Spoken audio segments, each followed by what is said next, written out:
অনুভূতি এইটাই যে আল্লাহর কাছে শুকরিয়ার কোনো শেষ নাই। এই এই ঈদগাতে আমি একটু আগে আমার বক্তব্যে বলেছি যে এই ঈদগাতে এরকম মুক্ত পরিবেশে আমরা কথা বলতে পারবো, নামাজ পড়তে পারবো ভয়ভীতি ছাড়া, এটা আল্লাহ রাব্বুল আলামিনের কাছে শুকরিয়ার কোনো শেষ নাই। আমি বহু মানুষকে জানি যারা আশা ছেড়ে দিয়েছিলেন যে কোনো দিন এই দেশে আবার স্বাধীনভাবে শ্বাস নিতে পারবেন কিনা। তো আজকে এই 30 দিনের সিয়াম সাধনার পরে এটা তো আত্মত্যাগের, আল্লাহ আত্মত্যাগের একটা মাধ্যম, একটা দৃষ্টান্ত সৃষ্টি করেছেন এই ত্যাগের মাস আমাদেরকে উপহার দিয়ে।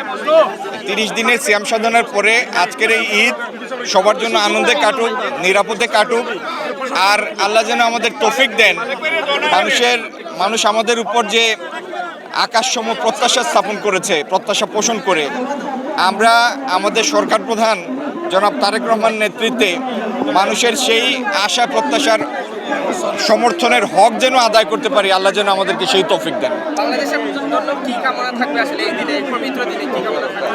এইটুকুই কামনা দেশবাসীর কাছে যে এই দেশটাকে আমরা একটা শান্তির জনপদ হিসাবে প্রতিষ্ঠিত করব, আর আমরা প্রত্যেকের যার যার অবস্থান থেকে কাঙ্ক্ষিত অবদান রেখে এই দেশকে উন্নয়নের আকাঙ্ক্ষিত পথে নিয়ে যাব। এটি সেই জন্য দেশবাসীর কাছে আমাদের দোয়া চাই। আপনি তো দায়িত্ব নেওয়ার পরে রমজান পেয়ে গিয়েছিলেন, একটা চ্যালেঞ্জের মধ্যে গিয়েছেন, এখন আগামী সামনের সময়টুকু কেমন চ্যালেঞ্জ যাবে আপনি বাণিজ্য মন্ত্রী হিসেবে? দেখেন, গত এক মাসে দ্রব্যমূল্য স্থিতিশীল ছিল, এটা কোনো কারো ব্যক্তিগত কৃতিত্ব না, আল্লাহর অপার মেহেরবানি।